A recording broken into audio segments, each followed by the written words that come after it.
holy cow. A week for America. A week for America. And this just in, it's a whopper. CNBC's Rick Santelli stunned by July jobs report, more than double expectations. We are at the lowest unemployment rate since statistics have been recorded. Since numbers were invented. Yes. It's down to 3.5%. Wow. All right.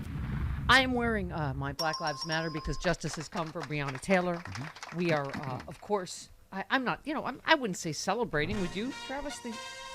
There's a lot of justice coming. The Trump's lawyers have told him they think indictment is coming. It's not. It's just we're celebrating justice. Yes. Justice coming. Because justice matters. Does it? Whoa. I feel like it does. Good morning, Glenn Kirschner. Good morning, Steph. What have I counseled you every time we talk, Glenn? Justice is coming. Just be patient. Merrick Garland. What are your thoughts on this reporting that obviously Trump, the hubris you've got to love. The Trump's like, no. Oh, you can't hear me? Oh. Glenn cannot hear me. Okay, something needs to be did. Can't hear me? No, he cannot hear me. Okay. All right. Let's figure out what's happening. Okay. Better.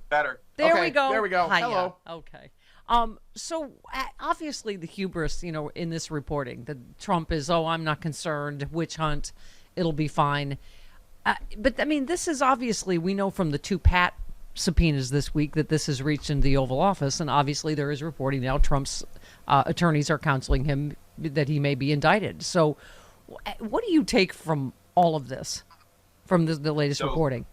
Three really important data points, Steph. One, we saw the Rolling Stone reporting that Donald Trump's legal team is preparing for him to be indicted. And this is what I love.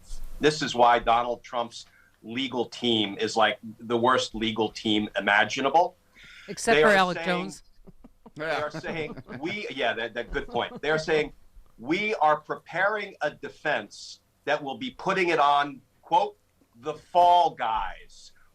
What did we see a couple of days later in last night's CNN reporting?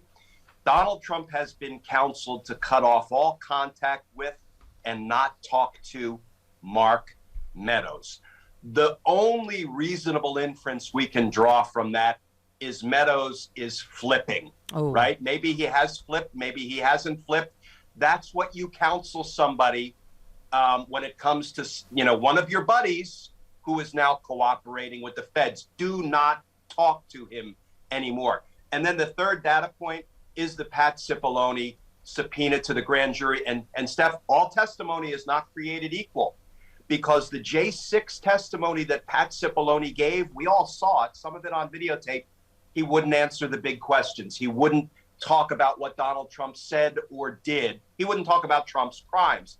He gets away with that in the January 6th committee because they don't have a way to compel him. They can't test that privilege once he asserts it. When we get witnesses in the grand jury, we can test that privilege. We can overcome it in real time, because when Pat Cipollone in the grand jury says executive privilege, I've done this 100 times, not with executive privilege, but with attorney-client privilege, Fifth Amendment privilege against self-incrimination, spousal privilege, doctor-patient privilege, etc.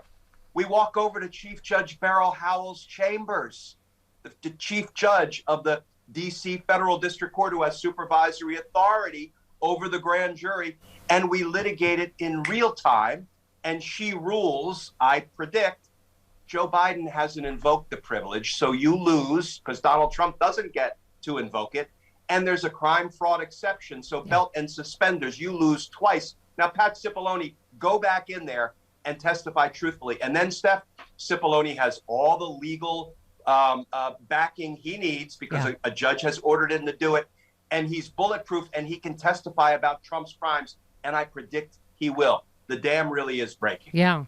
Well, I just because I'm just from contact with you, just from the physical contact I had with you in my studio, I just scream crime fraud exception to any news cycle.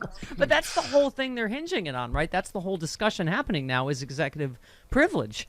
And as you've said over and over and over again, you don't get to commit a crime and then say, you can't talk about it. That's executive privilege. And we have precedent, because Richard Nixon, he asserted executive privilege, and he was the sitting president. He said, no. My tapes enjoy executive privilege. And the Supreme Court 9-0 said, no, you're a sitting president and you cannot assert it, right? Yeah. A former president certainly can't assert it. So we're on a really good track right now.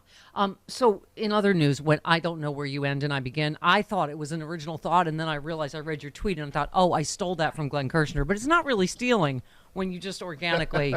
I thought it was my thought. I was like, oh, no, that's where I got that idea, is right. You tweeted.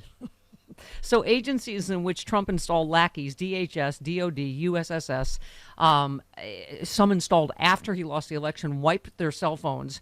Okay, and what other agencies? EPA, Education, Labor, Agriculture, HHS, or just the agencies that may have joined Trump's effort to retain power? That's a really good point, right? And I'm waiting for some great investigative reporting on precisely that point. I'm hoping that the agencies that took no part in trying to keep Trump in power unlawfully also didn't wipe their cell phones, right? Because they didn't need to. It's the agencies.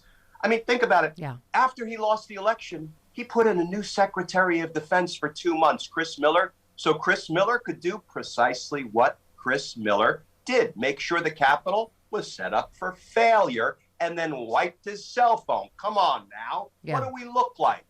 And speaking of this whole theme of lying, is that we're looking at in the Alex Jones trial. So Chris Miller goes on Fox News and lies that, Trump ordered, 10,000 National Guard troops. Under oath has to say, like Alex Jones had to say Sandy Hook was real. Like, no, he did not order, National Steph, Guard that troops. Lie to the American people on Fox Entertainment, I don't call them Fox News, that is actually part of a criminal cover-up.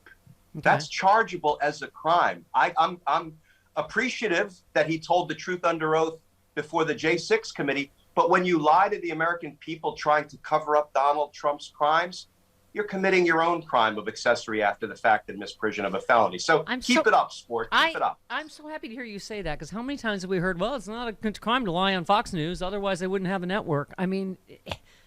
It should be. It can be a crime. Okay. It can be a crime. We just have to investigate it and indict it.